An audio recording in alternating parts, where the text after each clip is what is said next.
Livia Drusilla, born Livia Rhea Salvia in 58 BC, remains one of the most enigmatic and influential figures in Roman history.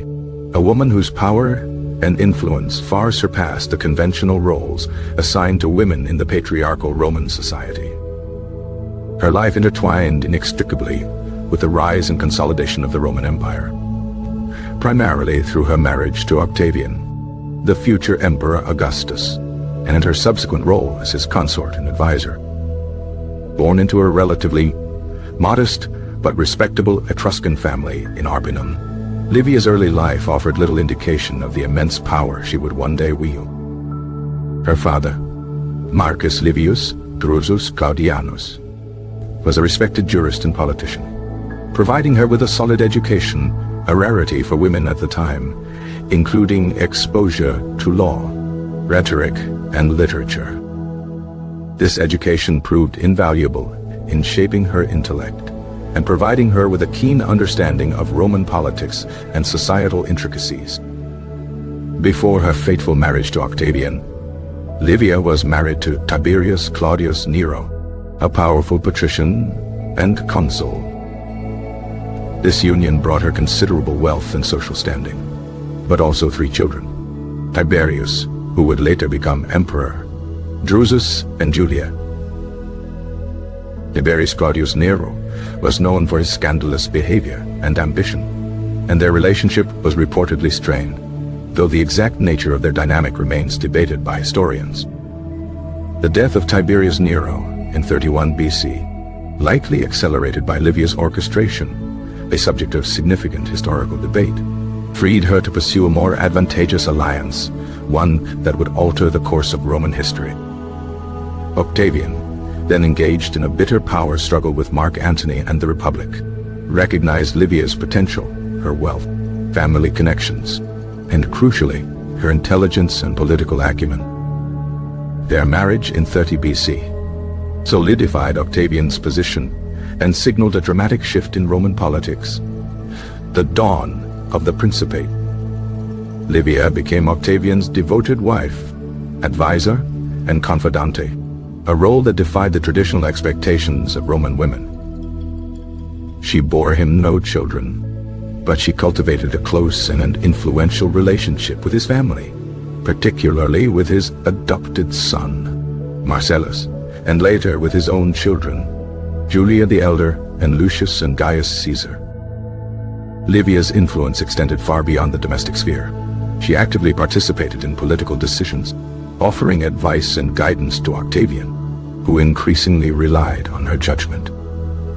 Historians have long debated the extent of her power, with some portraying her as a manipulative schemer and others as a shrewd and pragmatic advisor who helped stabilize the nascent empire. One of the most enduring controversies surrounding Livia is the question of her involvement in the deaths of prominent figures who threatened Octavian's power.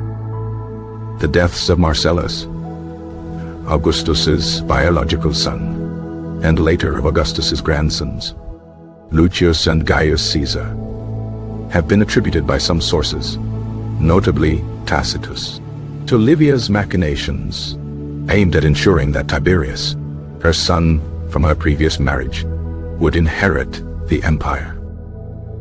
Tacitus, in his Annals, paints a particularly unflattering portrait of Livia, accusing her of employing poison and other nefarious methods to eliminate her rivals. However, modern historians generally view Tacitus's account with skepticism, recognizing his bias and the difficulty of verifying such accusations from so long ago.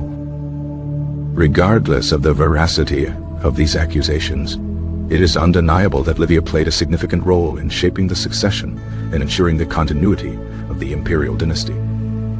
Her influence on Augustus's policies is also evident in her support for various social and religious reforms aimed at restoring traditional Roman values and promoting imperial cult. She championed the restoration of ancient Roman rituals and temples, contributing to the cultivation of a sense of continuity and tradition that helped legitimize Augustus's rule. Livia also cultivated a persona of piety and virtue, presenting herself as a model Roman matron, devoted to her family and her husband. This carefully constructed image helped solidify her position as a respected figure in Roman society, and reinforced her influence on Augustus.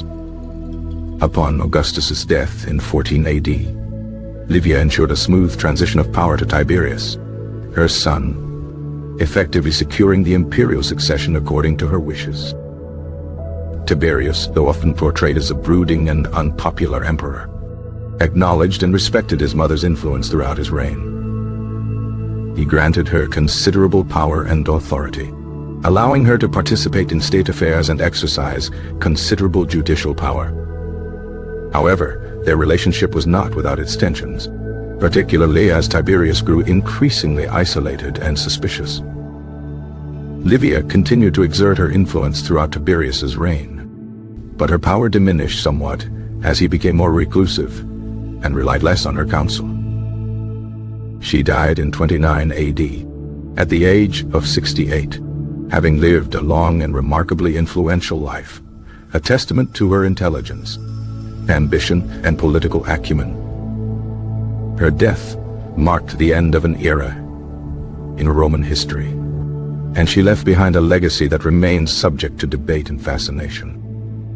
Despite the controversies and conflicting accounts that surround her life, Livia Drusilla remains an undeniable force in the narrative of the Roman Empire. A woman who defied societal expectations and wielded power in an unprecedented way. Her story serves as a compelling reminder of the complex and often overlooked roles women have played in shaping the course of human history.